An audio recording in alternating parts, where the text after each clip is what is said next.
Assalamu alaikum everyone.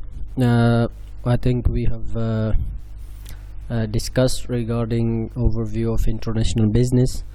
We have discussed what is international business. I think we have discussed different multinational enterprises, different multinational companies like UN, IMF, World Trade Organization, World Bank, Asian Development Bank, and all of them. So I'm not sure that we have discussed multinational enterprises or not, so let me start from here.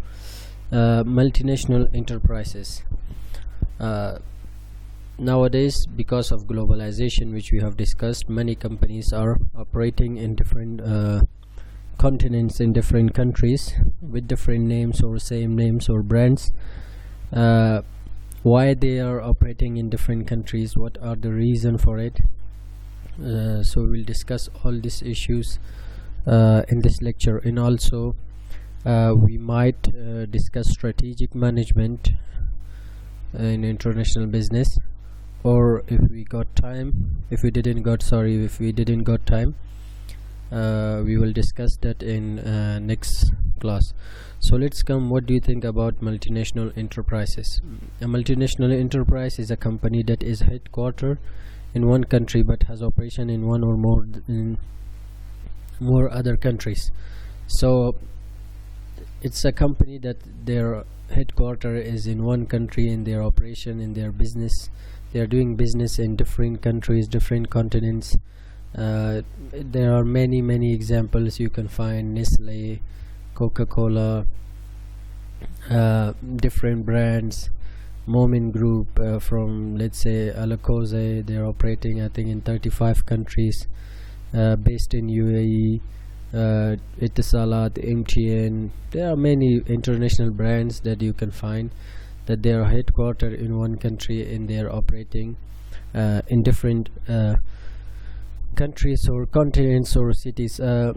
There are many advantages of operating in different countries. There are many issues that businesses are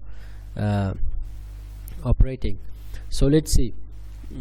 For example, that's just an example. The drug company is German owned. Nestle, the chocolate manufacturer, they are not only chocolate, they are big now. I think they are having over 1,000 brands something. Is a Swiss company. Northern Telecom is a Canadian. Ford Motors is a British based, maybe American company. So these are all about this. Similarly, you can find that in California 25% of banks are owned by Japanese companies.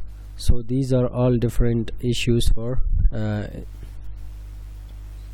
multinational enterprises.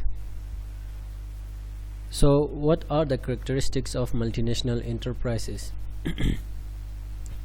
So in multinational enterprises, one characteristic that they are facing same competitors.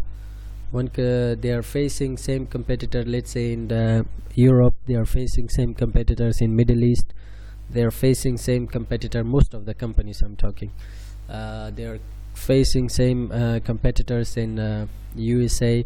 So let's read the slide. One characteristic of MN is that their affiliates must be responsive to a number of important environmental forces, including competitors, customers, supplier, financial institution, and government. In some cases, the same forces are at work in both the home and the host environments.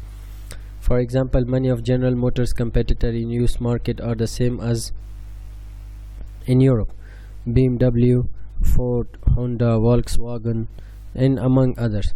So it's simple. So what we have discussed is that's the issue of companies that they are operating. Let's say Ford and BMW are operating in US, in Europe, everywhere. So they are facing same competitors. So once you have done your competitive doing your competitive analysis, so you will find that you are facing the same competitors. So you know how much budget they have, how much capital they got. Let's say what's their productions, how many cars they are producing, so you will have the same idea from it. So that's one characteristics of multinational enterprises. Next one, second characteristic is the draws of on a common pool of resources. Most of the MNEs, they are using the same resources in different countries, in different continents. Let's say they are using same trademark, they are using same patent, they are using same names, they are using same features, they are using same models. In most of the cases nowadays, you find that some companies that they are using same style or same features of the same company. Let's say same car, like same design, they are selling the same design car in Europe, and they are selling the same design car in the US as well, in different countries. So as we know that designing a car cost a company, so they are having a designers that they are paying it for it. So that's why companies are operating in different designs and models. So that's another characteristics of multinational enterprises, that they are using same resources in different countries, in different continents. Let's read the slide. Second characteristic is draws on a common pool of resources, including assets, what we have, patents, trademark, information, and human resources. Because the affiliate are part of the same company, they have access to assets that are often not available for us outsiders. For example, both Ford and General Motors compete vigorously in Europe in many of the design and styling changes developed for their European car have now been introduced in the US model. So you see that the styling changes that they are using in Europe, they can use the same changes in US for some of their car. The flow of information and technology between European and US affiliate has led to success in the worldwide market for MNE. So that's all what we have discussed. Next one is I think we have discussed this issue. Third characteristic of an MNE is that it links together the affiliates and business partners with a common strategic vision. Simply put, all of the firm with whom the MNE works fit into the company's overall plan of what it wants to do and how it intends to go about implementing this strategy. So you see General Motors, what we have discussed, sometimes they are giving they are having strategic partnership with other companies, like General Motors. I think they are having strategic partnership with Toyota. That Toyota are producing some time of electric hybrid vehicle, gas, some cells, some products that Toyota is producing for General Motors. Why General Motors are asking Toyota to produce? Because Toyota have already done the research and development, they have already researched about this, they have a specialized worker, they have equipments, they all have the machinery, everything. So if General Motors wants to do the same thing, they must spend a lot of money on research, they must find specialized person, they must find everything, machinery. So that's why now they're just using their saving their time and money. They are just buying the specific product from another company and they're using this using it in their car. So that's another issue. Let's read the slide.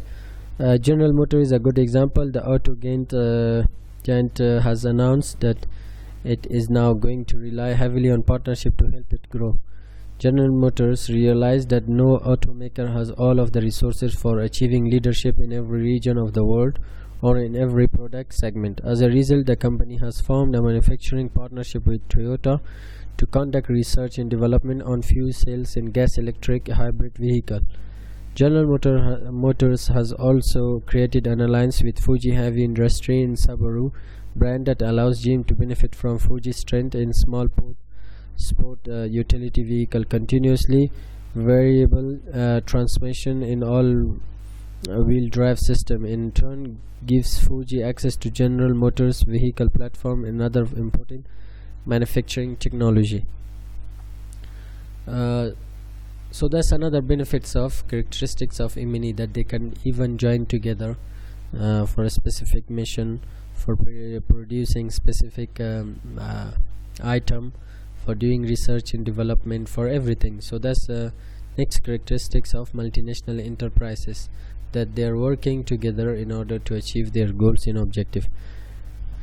Now next is why firms become multinational enterprises, why companies are operating in global market, why they are moving from one country to another country, why they are operating in different countries. So these are some questions that we will solve it in these few slides. So let's think why companies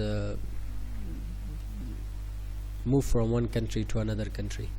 Just think about it, why they're just think few minutes, and before going forward you can think and write some points that these are the reasons companies are moving from one country to another. They're operating in different countries.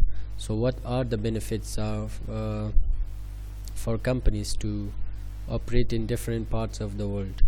So let's see. One is risk and uncertainty of domestic markets or domestic businesses. So that's one reason. If you are operating in one country, there might be risk involved, there might be uncertainties, political issue, economical issue, corruption, war, in all these issues. That's why companies are operating in different countries.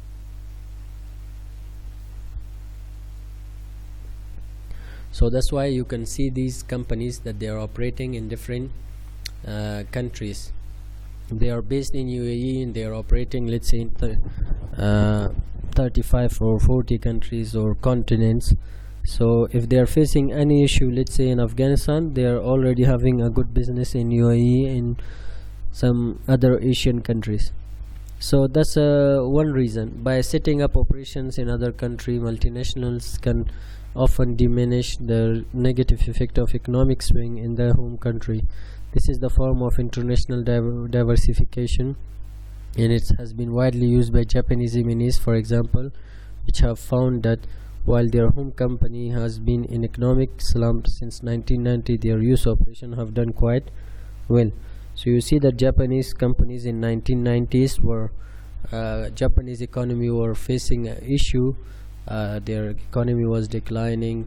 So that's why Japanese multinationals companies that were operating in United States as well, they were doing a very great job. They were doing a very good business, but their main office or their side office or their branch in Japan were facing issues. Why? Because the Japan government or Japan economic Japan economic were in slump, and then they were facing many problems. So that's why companies have moved from Japan into United States. Next one, the growing world market for goods and services.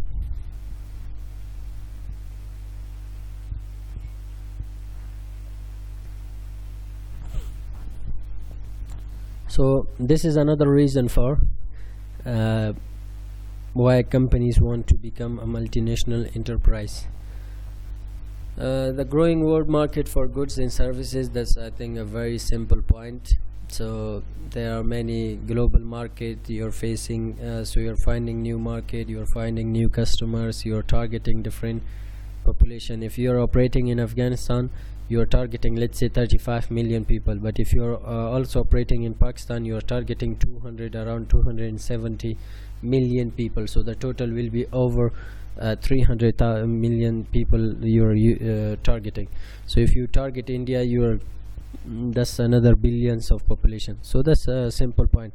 Let's read the slide. The second reason is to tap the growing market for goods and services. For example, many MNE have targeted the United States because of its larger population and higher per capita income. So you can not only consider their population, you consider the economic growth, their per capita income, how much money they are earning.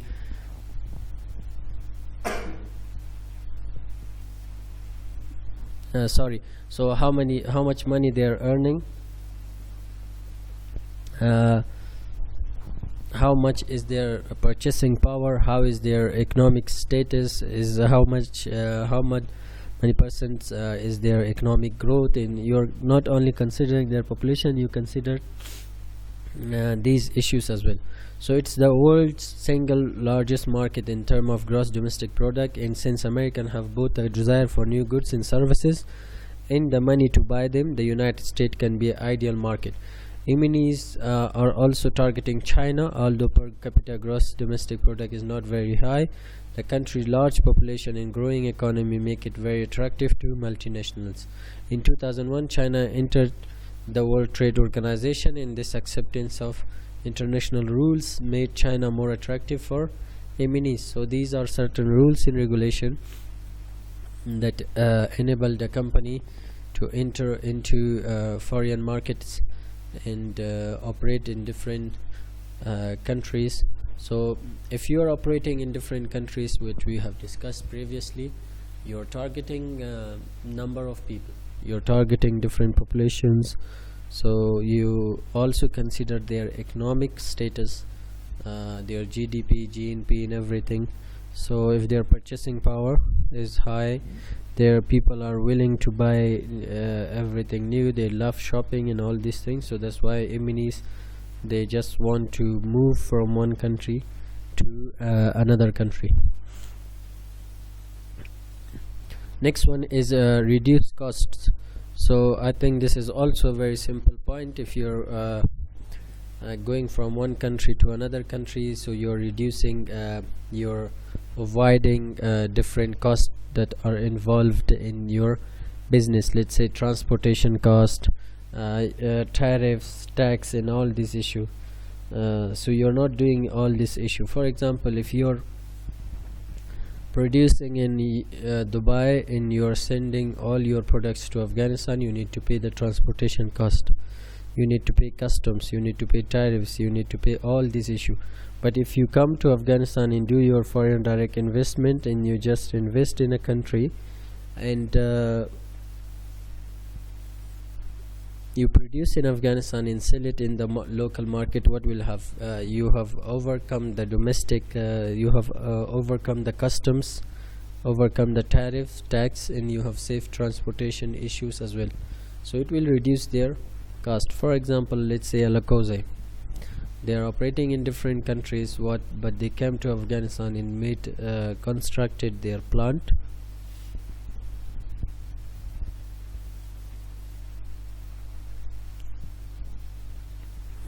So they have constructed the plant, and they have now around maybe 1,000 employees, workers, staff. So they are working there. So they now they are not paying any cost for it. Let's say if we think of any other group, let's say General Petroleum, they are sending their petroleum and engine oil from other countries, so they are paying the transportation cost, tax, tariffs, customs, everything. So if they see the market, that the market is growing in Afghanistan, so if they made a plant and they discuss, they can survey and do the all research on different issues, and after that they see that if it's good for them to operate in a country without giving any transportation issue. So you can see, let's see the slide. A fourth reason why companies become multinational enterprises is to reduce cost. By setting up operation close to the foreign customers, these firms can eliminate transportation expenses, avoid the overhead associated with having intermediaries handle the product, respond more accurately and rapidly to customer needs, and take advantage of local resources. This process, known as internationalization of control within the Yemeni, can help to reduce overall cost. So it's not just cost. So you're using local resources, which we have discussed. You can have manpower, cheap labor, availability of raw materials, and different types of resources. Next one, overcome protective devices, which means you're overcoming tariffs, customs. So for example, any products imported from India are need to pay 10% tax, 10% tariff or tax is same. So what will happen? So you need to pay this. So if you operate in Afghanistan, you produce it in Afghanistan,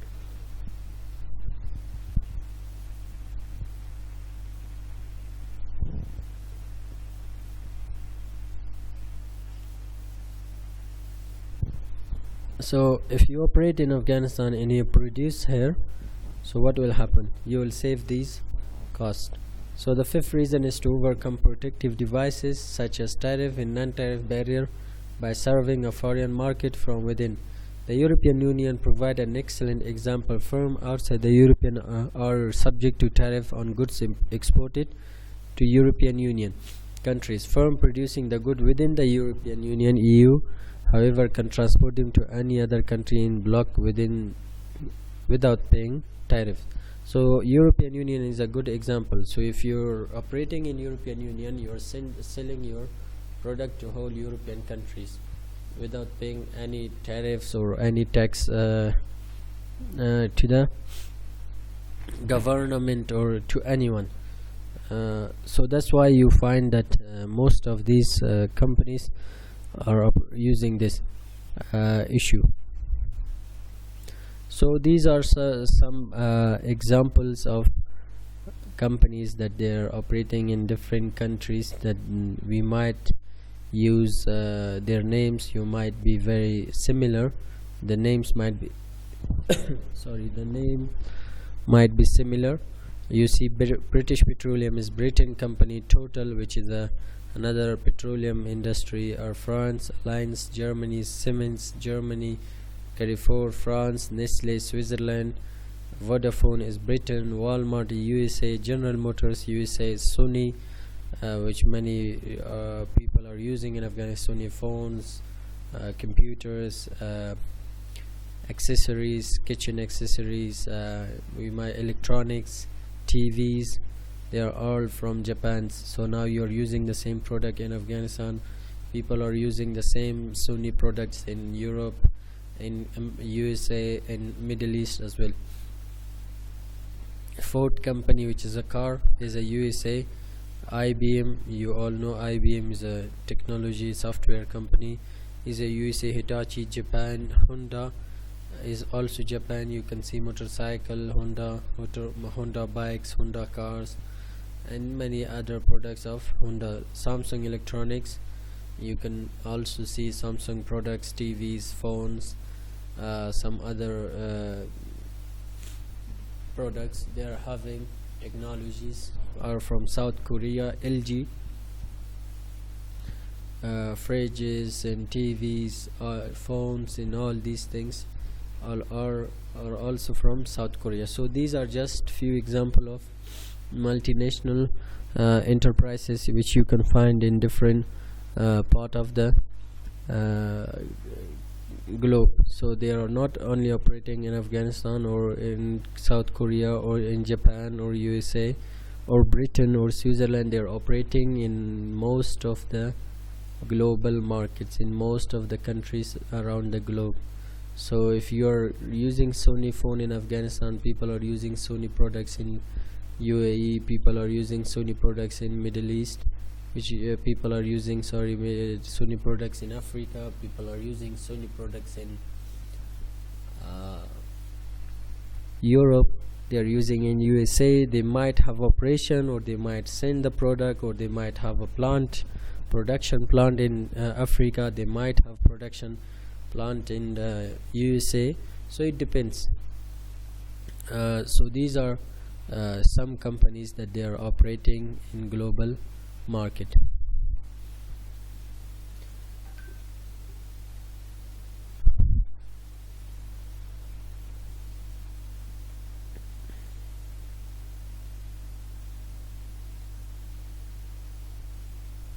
So let's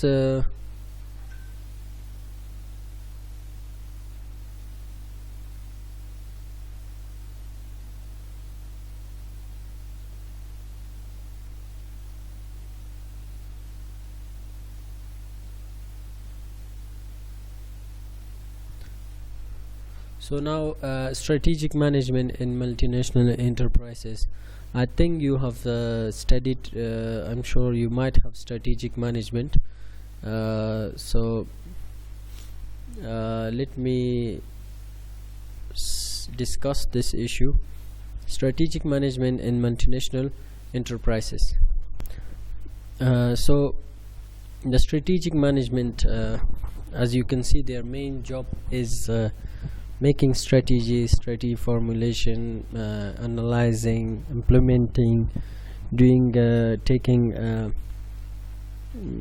top level management, involving top level management, taking higher decisions, making 10 years plans for a company, doing the internal and external analysis.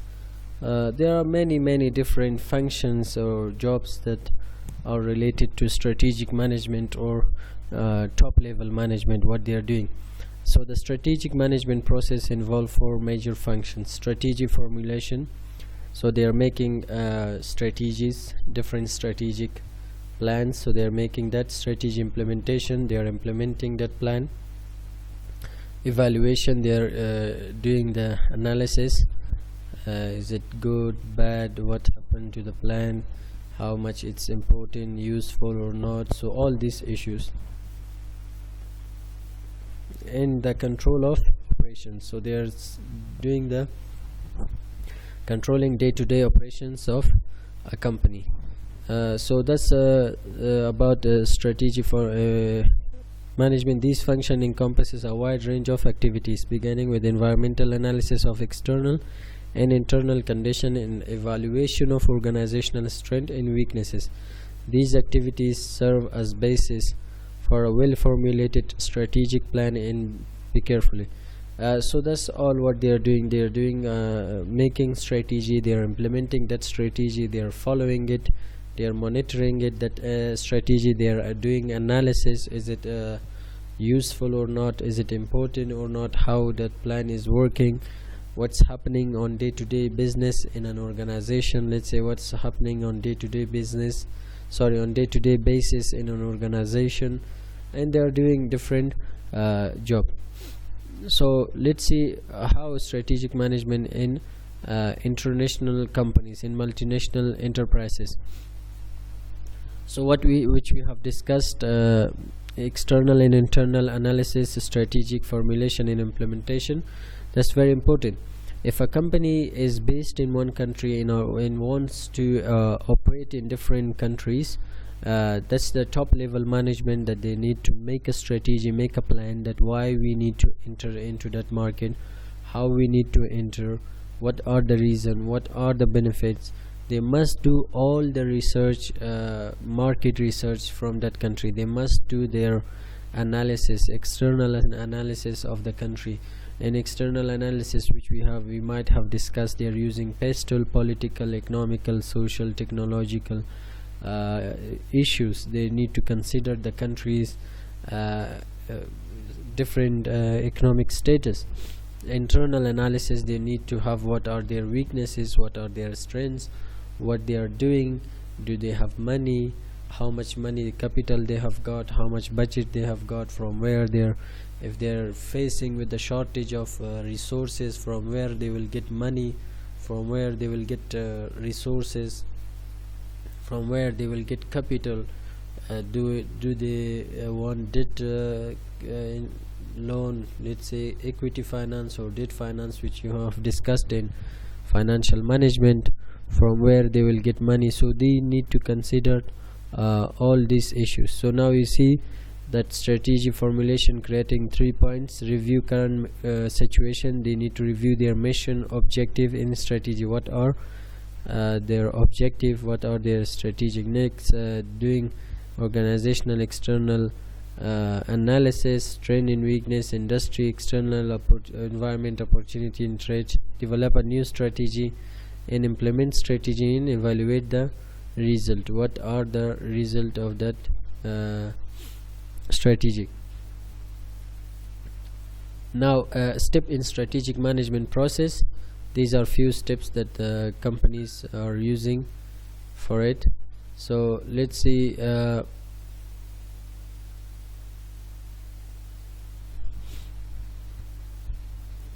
steps in that. Strategic planning typically begins with a review of company's basic mission, which is determined by answering the question, what is the firm business, what is its reason for existence. By answering this question, the company clearly determines the direction in which it wants to go. So that's what we have discussed. You might will discuss it in entrepreneurship, the business plan, your vision and mission. So what is your objective, what is your business objective, what is your mission. So you need to consider these are steps. You need to first ask yourself these questions. So after determining its mission, an M&E will evaluate the external and internal environment, which we have discussed. Internal and external environment. So let's say I give you example.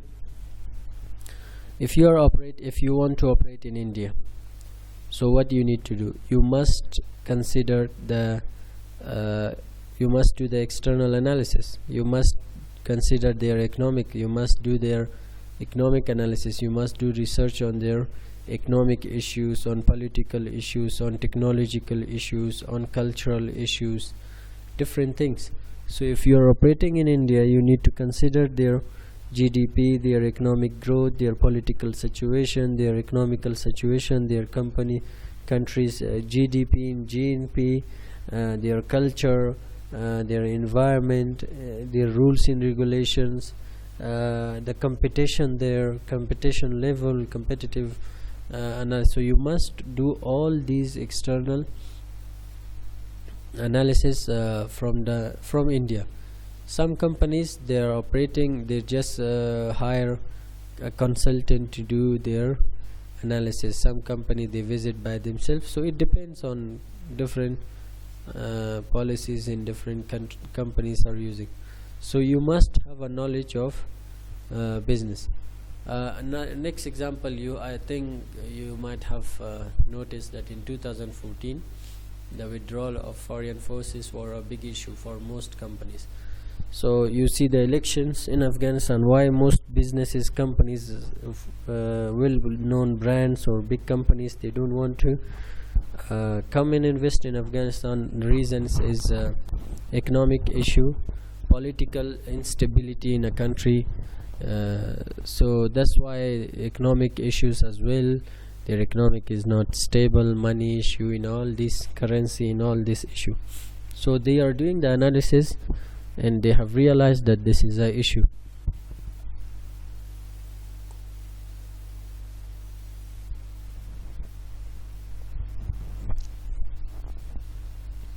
So they have realized that that Afghanistan might be not politically stable. You don't know what's happening. So that's why we are facing a problem of foreign direct investment. They are not willing to take that much risk and come and invest in Afghanistan. So you see, let's read the slide. After determining the goal of external environment analysis is to identify opportunity and threats that will need to be addressed. Based on opportunity analysis, for example, a number of M&E have been moving into former East Germany. Adidas Salomon now produce a large portion of its textile in this part of Germany. Metro, a German retailer, now has a large presence in Hungary, Poland, Czech Republic, Russia. These companies all sees the region as having tremendous economics, financial potential. So you see that this company, you see that they're operating in different. Now Metro, which is a German retailer or supermarket, is operating in Russia, Poland, Czech Republic, Hungary, in different countries. Why? Because that they are saw that there is a financial potential, their purchasing power, their economy is growing, their economic status is good, their political situation, they are stable, economical issue, availability of resources, technology, many other issues. That's why Metro have realized that we need to enter into these markets. So that's the reason. So Metro have analyzed their internal and external environment of these countries. They have done their analysis. The strategic management or top level management have realized that we need to enter into these countries because they are having a very good financial potential. So after realizing this, they have decided to do the market research, do the external and internal analysis of each country, and see their economic power, everything, how much they can buy. Then after doing all these research and doing all these analysis, collecting all these informations, they have decided to enter into these markets. Now they are doing a very good business.